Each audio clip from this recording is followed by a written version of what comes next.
She carried the letter over to the dressing table, sat down, studied herself without interest in the mirror, and took out a sheet of paper. She unscrewed the top of her fountain pen, thought for a few moments, and then began to write rapidly. I am just back from an invigorating swim in the Serpentine with Kathleen. Her energetic crawl put my languid breaststroke to shame. Remarkably, we managed to pass an entire hour without any mention of her late husband or even the South Pole, surely a record. The water was deliciously cool, if crowded. What a summer this is, almost as hot as 3 years ago. I am so happy you're more cheerful. You will find a way through this Irish tangle, you always do. Dearest, I can't come to Otterleen's tonight, as I've promised Edward and the Cossack I'll join their midnight river trip from Westminster to Kew. You know I'd much rather be with you. But I'll see you tomorrow.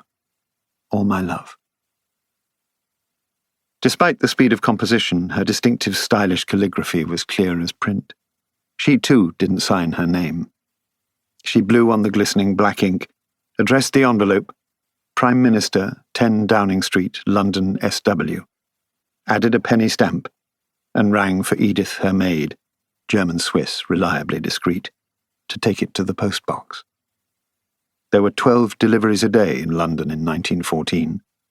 It would be in his hands by mid-afternoon. His reply reached the house at 8 o'clock as she was descending to the hall to greet Maurice Baring, her escort for the evening. She heard the flap of the letterbox.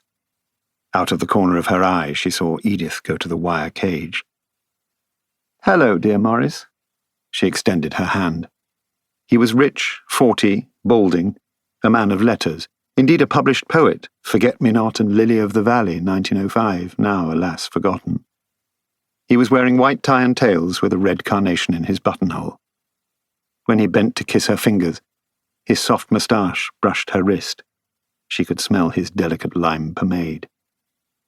Earlier, Lady Sheffield, baffled by her daughter's modern ways and increasingly concerned about her marriageability at the age of nearly 27, had asked if she was sure she would be safe with him. "Mamma, I'd be safe with Maurice if I was stranded with him naked on a desert island for a year." "Venetia! But it's true." Edith waited until her mistress was on the doorstep before slipping her the letter under cover of adjusting her dress. She opened it, sitting next to Maurice in the back of his car. A short note. It was headed 4:15 p.m., which meant he must have scribbled it either before he left Downing Street to see the King, or while he was at the palace waiting for his audience. "Don't, if you can avoid it, beloved, go on this infernal river trip, but do come to Otterleen's. Couldn't you even manage dinner there? It would be so nice. But if that is impossible, I look forward to seeing you there later on.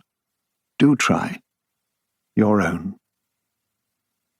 She frowned. Infernal river trip. He might be right.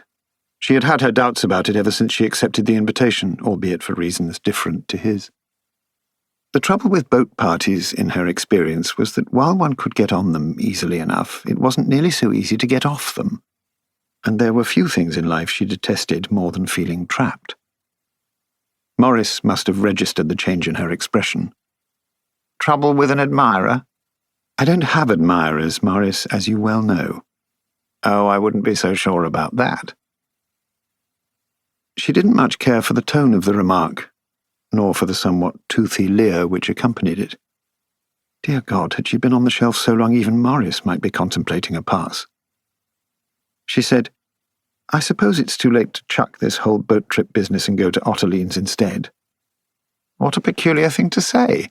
We haven't been invited to Otterleen's. And besides, the river will be fun. Everyone will be there." By everyone, he meant the Coterie, as they called themselves, or the corrupt Coterie, as the press preferred it.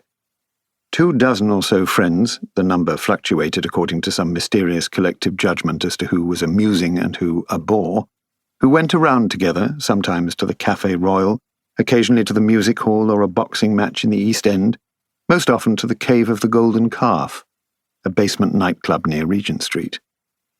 "Yes," she said dubiously. "I suppose everyone will be." She stuffed the letter into her purse and snapped the clasp.